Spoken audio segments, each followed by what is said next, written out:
Hello! Thanks for clicking on that video. If you clicked on the video and you're really interested in learning more about yourself and how to have a more fulfilling relationship, congratulations! Yay! You're healing! That's wonderful! Okay, so let's start from the beginning. I'm going to start with adult relationships that would be considered, excuse me, as not so healthy. Okay, so my earliest relationships prior to my joining the military, I had no self-esteem, none whatsoever, and I was driven by fear.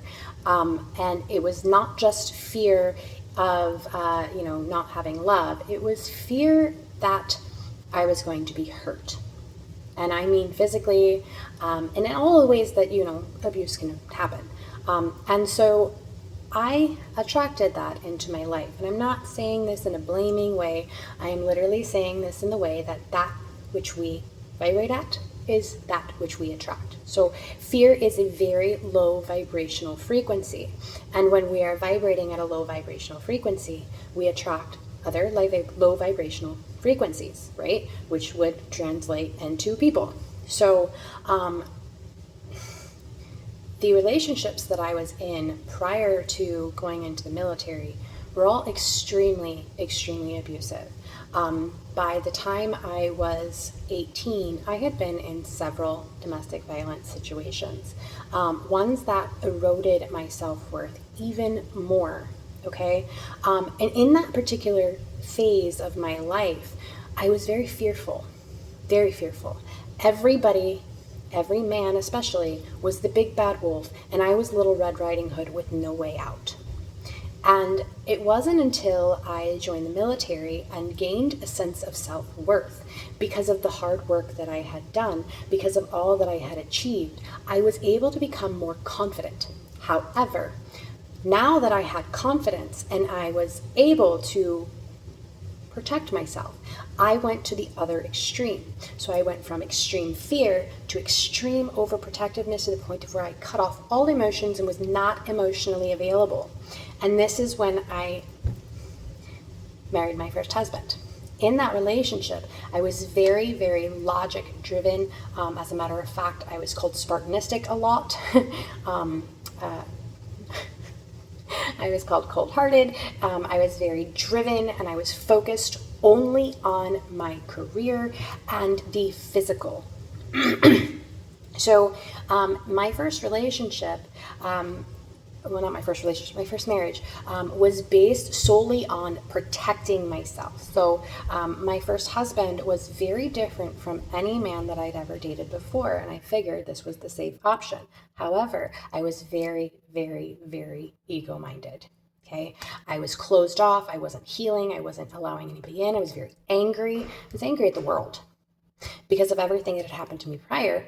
I had never even considered the fact that there was a reason for what I had gone through. It was just me against the world, and no one was allowed in. The only person that was allowed in was actually nobody. Nobody was allowed into my life. And then after that marriage had ended, again, the pendulum swung. But this time, it did not swing back into fear. It swung into trauma bonding. My second marriage was fully based in the flood of emotions that accidentally opened up. I used to joke with him all the time, telling him that he cracked the dam, and once that leak started, the dam flowed, and then nothing was the same again. I was no longer able to numb myself. I was extremely emotional.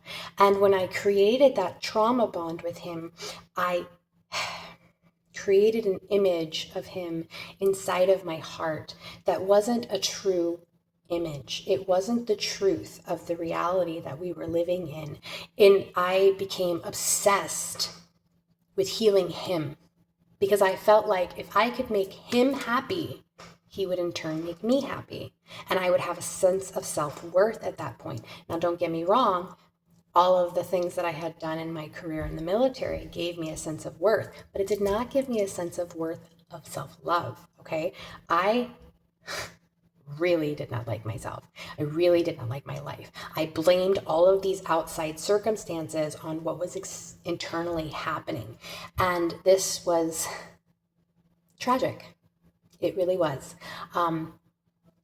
And the tragedy that ended my second marriage was, again, a reflection of what was going on inside of my life, like inside of my heart. I felt like my world was ending. I felt like there was absolutely no way I could dig myself out of the hole I was in. And that entire marriage was spent in depression, a very, very deep depression that almost claimed my life a couple of times. It was after the end of that marriage that, again, the pendulum swung, because I did not have balance in my life. Now, I went from the trauma bond to extreme healing, but I wasn't actually healing because I wasn't searching down the right path, okay? I was misdiagnosed because of these pendulum swings, okay? Because I was trying to course correct. I was trying to figure out where was the right path. So this pendulum swing into the other direction sent me down a rabbit hole. And that rabbit hole, I will never forget the very first time I listened to my intuition.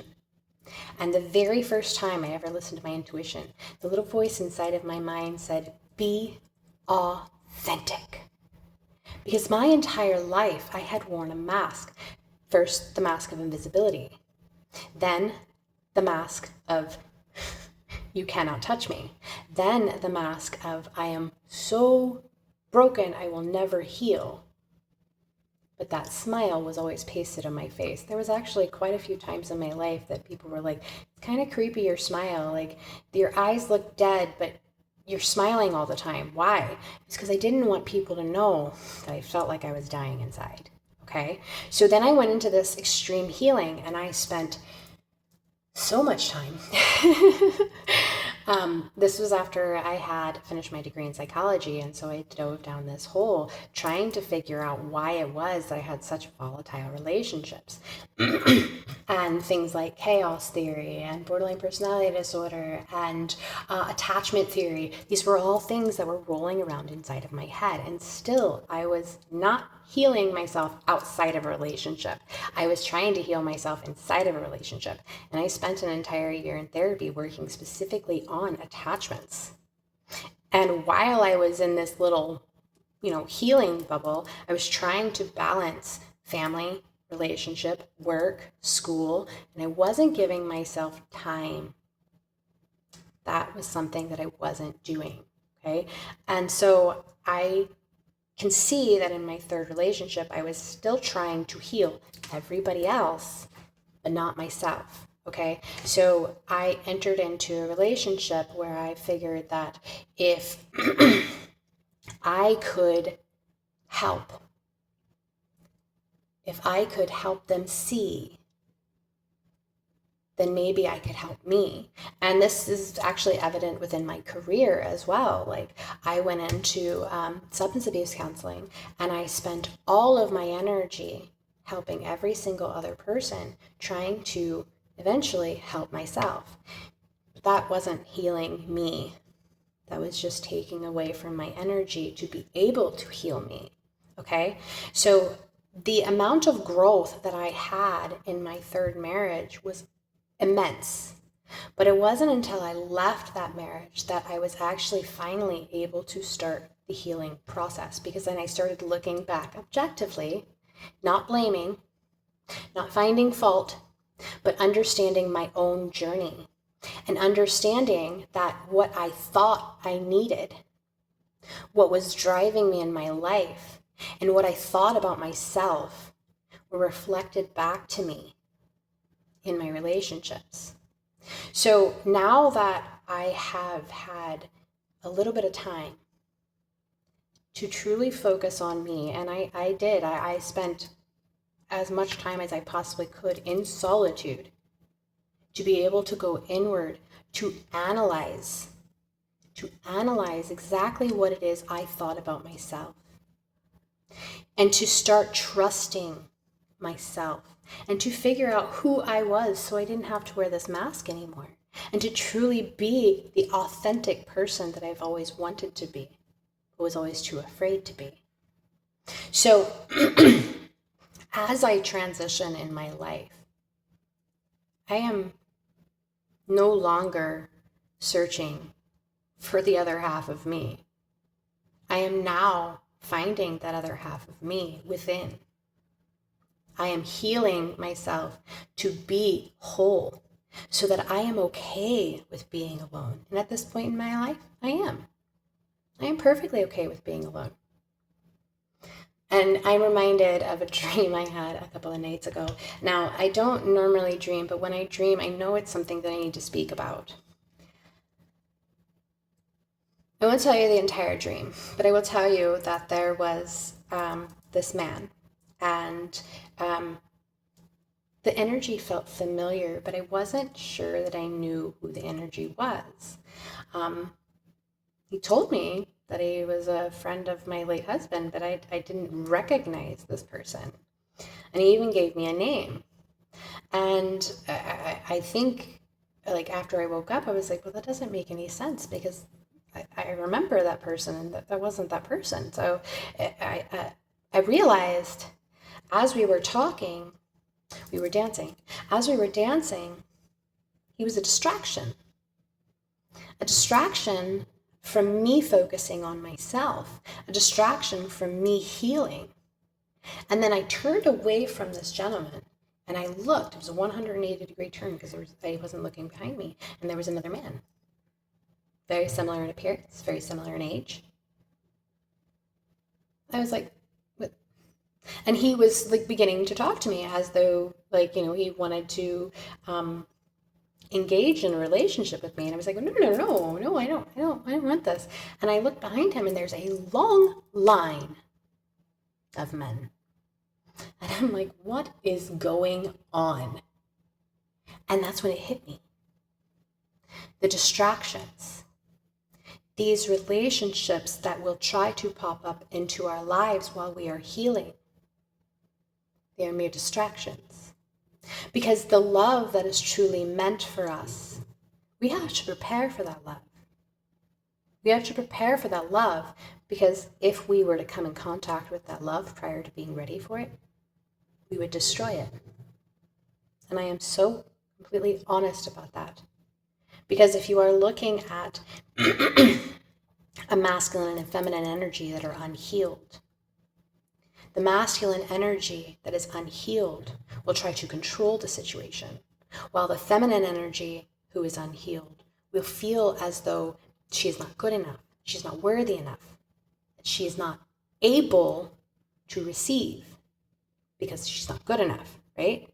So these two energies that are unhealed, even if you really are meant to be together, if they are unhealed, they will destroy each other. So the distractions that come into our lives, that cute gentleman who has all the right lines and says all the right words that trigger inside of you those insecurities that you're not quite healed from, but they make you feel good. Chemistry does not necessarily equal love. Oxytocin is a chemical that is released in your brain to give you the, what do they call it? The rose-colored glasses. The feeling of, ooh, that spark, the chemical reaction, that physical attraction. But oxytocin fades. If you are allowing the distraction into your life while you are healing, that oxytocin will confuse you. Okay? Just a side note, not that it really matters, but oxytocin is also the hormone that is released when a mother goes into labor. Just so you know. I don't know why, but that's totally true. Okay, so let's go back to this, okay? So if we have tunnel vision to the point of where we do not allow the outside distractions in. Yes, I know that the world is chaotic. Yes, I know that there is so much to do. heard a fact recently that 1 hour a day for an entire year will make you proficient at something. You don't even need an hour a day for healing. You don't. Even if you only have 5 minutes after your shower to stand in the mirror and look at yourself and give yourself affirmations. And I've talked about this in the past. 3 affirmations. 3 is my favorite number, okay? So 1, that you absolutely believe about yourself, that you know full-heartedly, like, I have gorgeous eyes, okay? It doesn't have to be huge. It could be as simple as I have gorgeous eyes. 1, that other people tell you that you can believe, like, you're funny, and you believe that because they're laughing at your jokes, okay? And then 1, that you want to believe about yourself, but haven't fully arrived at yet. Build yourself up, slowly but surely, and make sure you are looking at everything about yourself. Your mind. What is your egoic mind telling you? What is the fear? What is the shame? What is the guilt? What is the anger? What is the pain? And what is the doubt?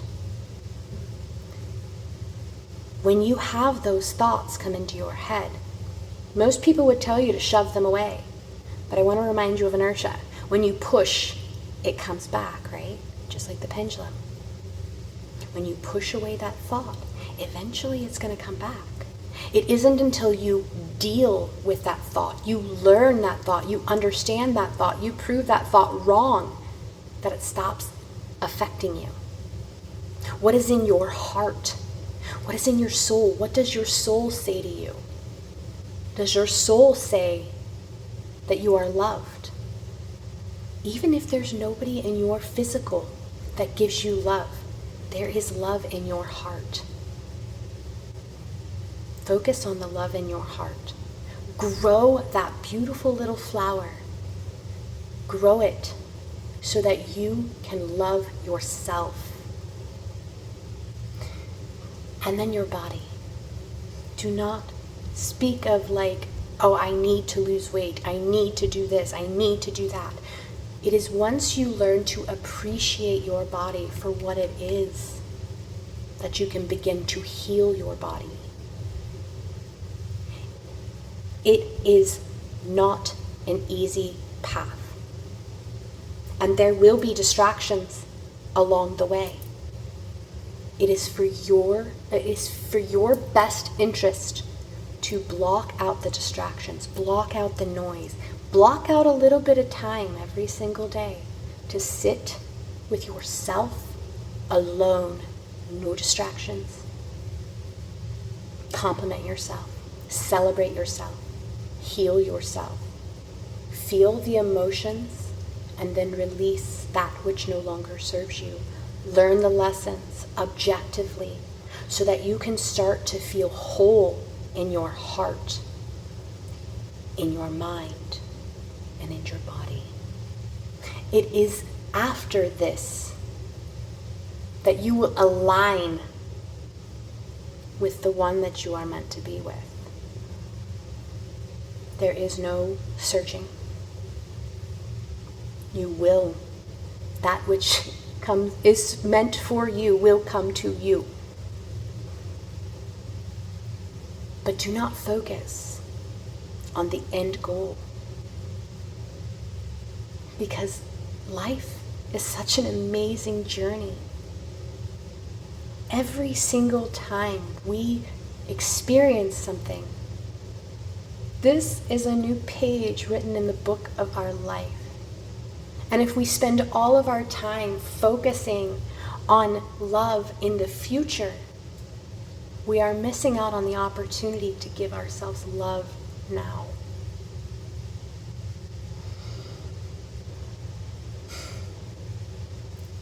I am so very grateful that you watched this to the end. And I pray that this hit home. I pray that this message found exactly who it needed to find. Everything happens for a reason. There is no such thing as coincidence. And everything is aligning.